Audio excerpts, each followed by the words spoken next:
It's a fifth line day. We are still in gate 7, of course, and today the fifth line has the title, The General. So you'll have heard me refer to this fifth line quality quite frequently. The general, it's as we go through the gates, you get to hear these names again and again. And this was a roll gate. Gate 7 is a roll gate, and it's what gives the fifth line one of its major keynotes. Except that it's not a major keynote, it's a general keynote. Okay, it's going to be one of those days. This line is a line of projection. Of course, we know this about the fifth line. It's always waiting to be the savior of democracy. And the whole thing about being the 7-5 is that everybody is projecting on you that you are the one who should lead. You know, that you are the one who can step up and save the day. Whether you're equipped to do it or not, that is still the projection that you will be subject to. So anybody who has the 7-5, they have to pay a lot of attention to the fact that they're called on in life to lead. And if they can fill that, then obviously their reputation is going to grow. But the whole thing about this is that it is something that is projected on them. So there's a lifetime leadership here. No, it's not lifetime leadership. It's a lifetime learning. Leadership whose authority must be absolute and is sanctioned by society in times of crisis. So lots of things there that tell us about fifth lines. You know, there's a lot of things there. I was going to say something about a lot of those things, or even just one of those things. And we've got the they have to be sanctioned, they have to be called out. This is one of their things. And times of crisis, this is another fifth line thing. You know, they should always wait for that time of crisis. And when they do step in, they want to be absolute in their authority. All of these things really are also things about the general. It's quite rare when you're going through these lines to find any kind of commonality between the first line and the fifth line. And it's one of those sort of ironies that we find as we go through this, that the first line is called the authoritarian, but the fifth line is really as well. And it's a thing because, well, leadership, it's rooted in authority. But in times of crisis, what this tells us is that humanity turns to authority. In times of crisis, humanity wants to be told what to do. So the general is a persona, really. It's a costume that the fifth line wears from time to time. It's not a permanent thing. They're not the general every day of the week. So you don't get to see the things about them that don't work. So, you know, we don't see them when they just got up in the morning and their hair is sticking out all over the place. And we don't see the humanness in them. We don't see their flaws. When they're not saving the day, they're pretty much just keeping to themselves. They're out of view. And so the only thing about them is that everybody has their name on their lips in the moment of crisis. So these are the people who are looked at by the collective only when the collective is afraid for its security, when they're afraid that the pattern is somehow breaking down.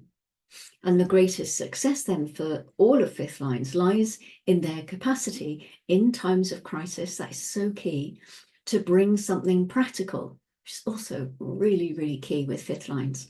And it is this practicality that makes them a success and that will ensure that their reputation stays intact or grows.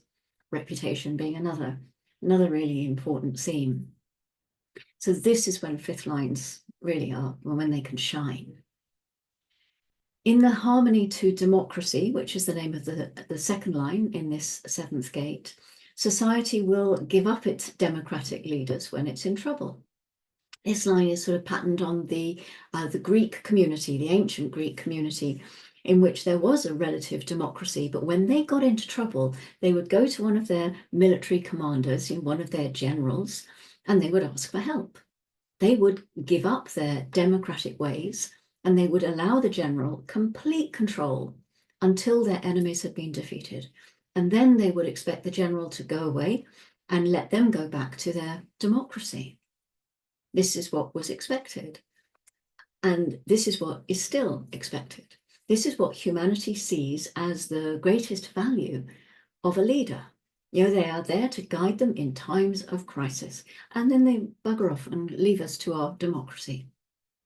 These are not people who are supposed to be involved in the day-to-day leadership. So in the exaltation, we have the gift of attracting loyalty, necessary in harmonizing the potential of society. The capacity of the self through its role to attract loyalty. And this is very important because this is all about the projection field that kind of creates the reputation of the fifth line. A crisis comes, everyone is really concerned. There are people sitting together in a room and they're all talking, and the general isn't there. But these people who are loyal to the general, they're there. And they are the ones who think that the general is the one to do the job. They think the general is the one to have the capacity to lead. And so they are the ones that project out the persona of the general. He's incredible. She can do this. We must get them involved. They're the ones who are going to save us. She's amazing. He's amazing. Whatever the case may be. They build a wave of expectation so that in the moment the general is approached, there's an opportunity to live up to that projection. They just need to come up with a practical solution, and then they're there. They're done.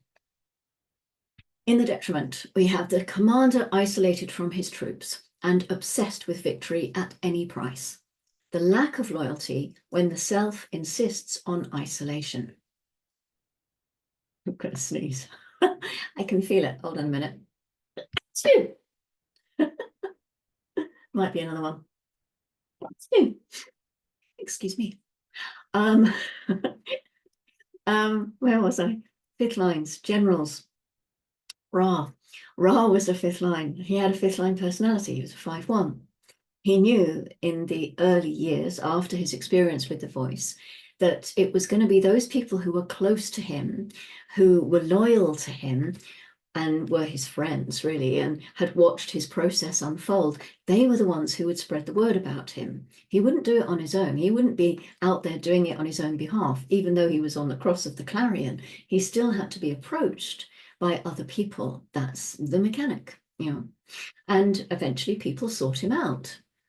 They sought him out because they were in a time of crisis, maybe in their personal lives. They wanted a savior. They needed a way out. They needed a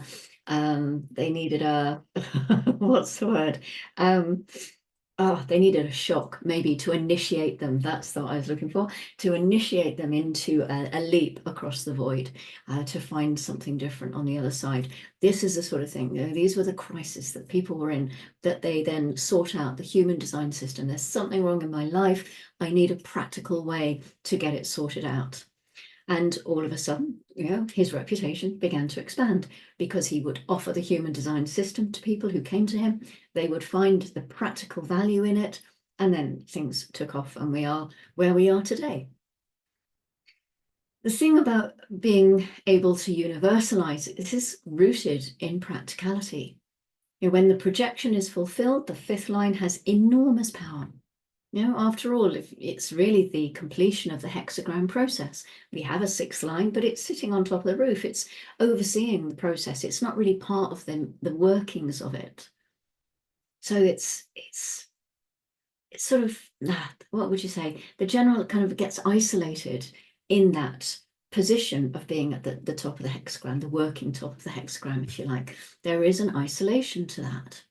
The general doesn't get down and party with his troops. And there's a bit of an irony in that, really. So this is the line of universalization, and yet is a line that is also deeply isolated in its nature. And in that, you can begin to understand the value of timing and the power of timing. And you might remember that this was the name of the line in gate 33. The fifth line called timing. So because genetic continuity, all of that, all fifth lines are about timing. So this is also one of the ways that we can get to grips with no choice, because we can live on time, exploring and accepting that it is not up to us to control the timing of anything.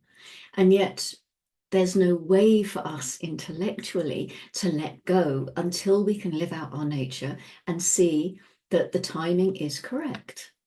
When the timing is off, it's a bit like an orchestra. the music doesn't exactly grind to a halt when one of the instruments plays out of tune or comes in at the wrong time. That's really the better analogy. Comes in the wrong time or leaves at the wrong time. But the music will sound funny, it will sound discordant, or it will create problems within the rest of the group. And other people could get annoyed by that, or it could be quite upsetting. And it's because of timing that we have chaos in our world global orchestra, you could say. And then the magic of this really is that when you live out yourself, your true nature, then you have the timing to know when and when not to enter into anything. This is a real big part of the magic of living out the truth of who you are. So to continue with the analogy of the orchestra, we're a very finely tuned instrument. In our bodies, amazing instruments. We often refer to our body as the vehicle within human design because we're the passenger in the back seat. But we're also an amazing instrument. We vibrate, every cell vibrates, every atom, every molecule, all of it is vibrating. And if we had the ears to hear it, it's all making music. We all have our own song, you could say. And the moment that you really understand that, that's the moment that you can let go, that you can relax into choicelessness, into being the passenger. You can sit back and enjoy the show because the timing, when it is right, makes its own music. And we are grounded in the fifth line of gate 13 called the Savior.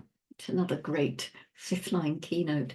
This is the ability to overcome obstacles, all obstacles, for the betterment of humanity. This is the grounding for the general. And the 13, it's another roll gate.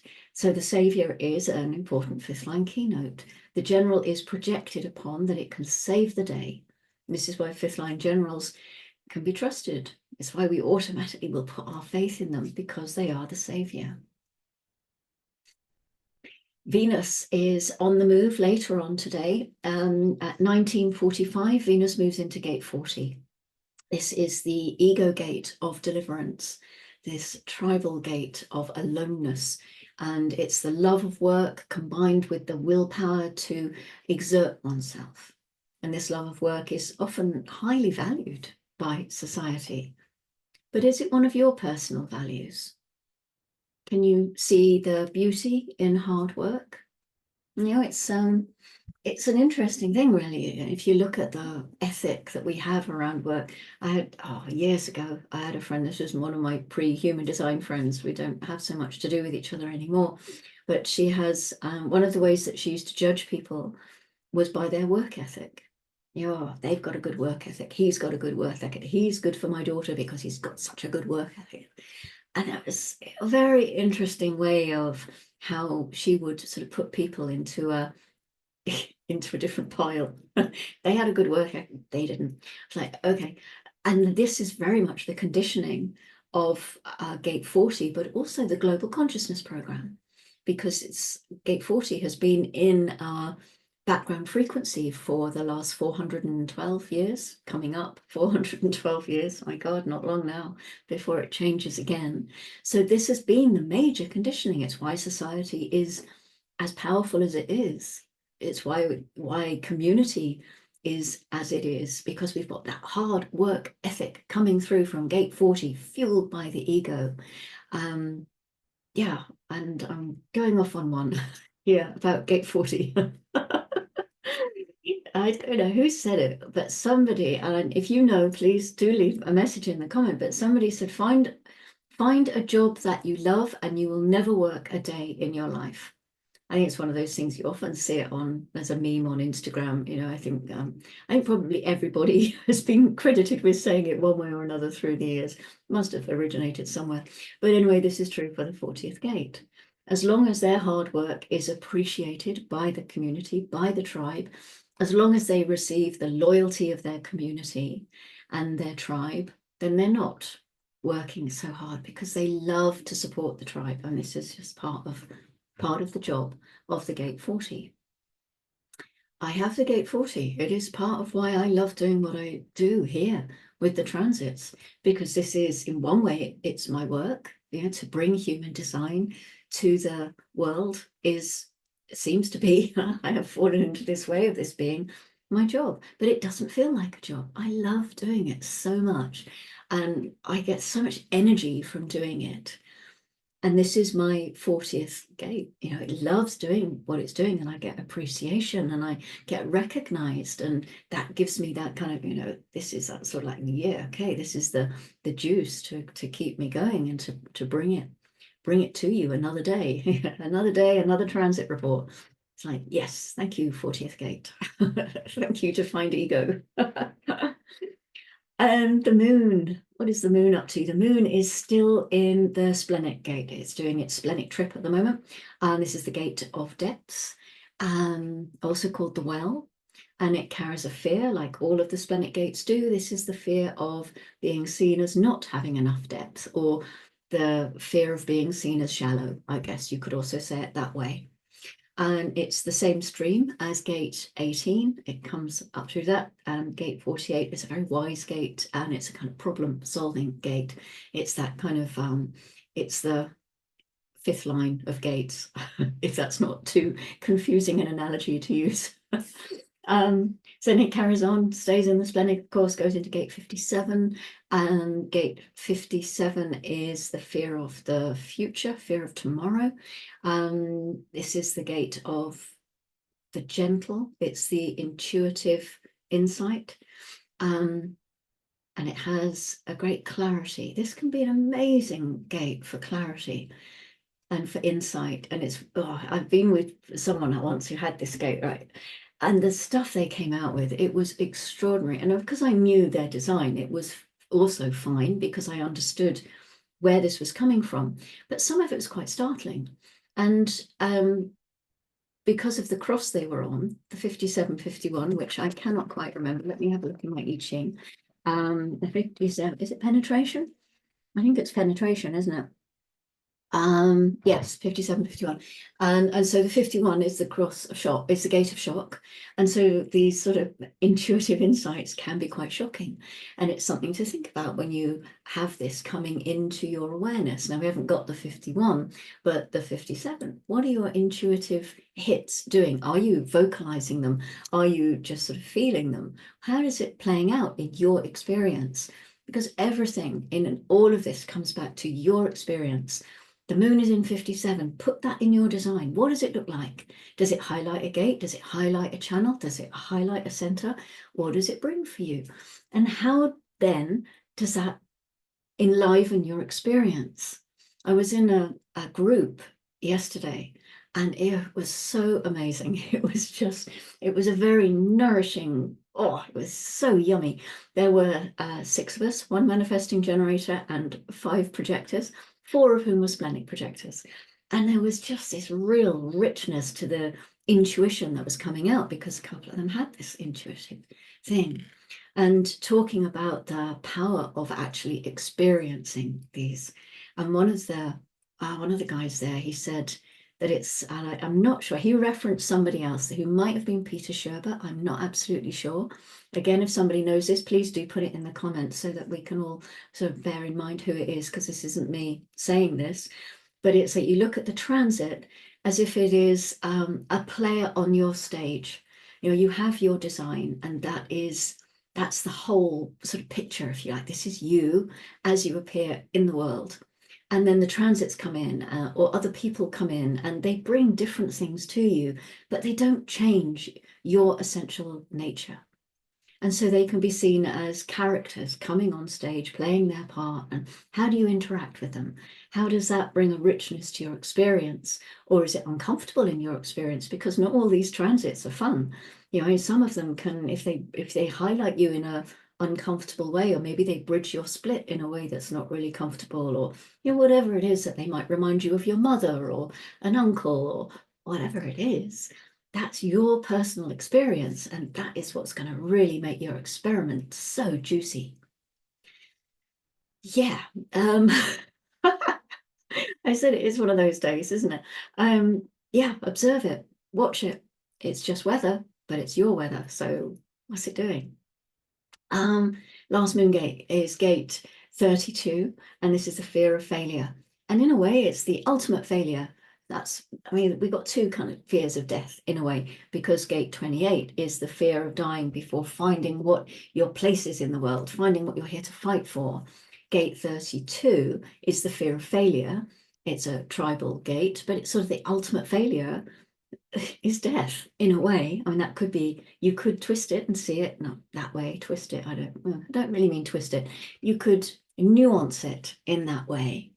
That if you are taking care of a tribe, if you are sort of it's about ambition, isn't it? The 32, it's, part of that channel of ambition.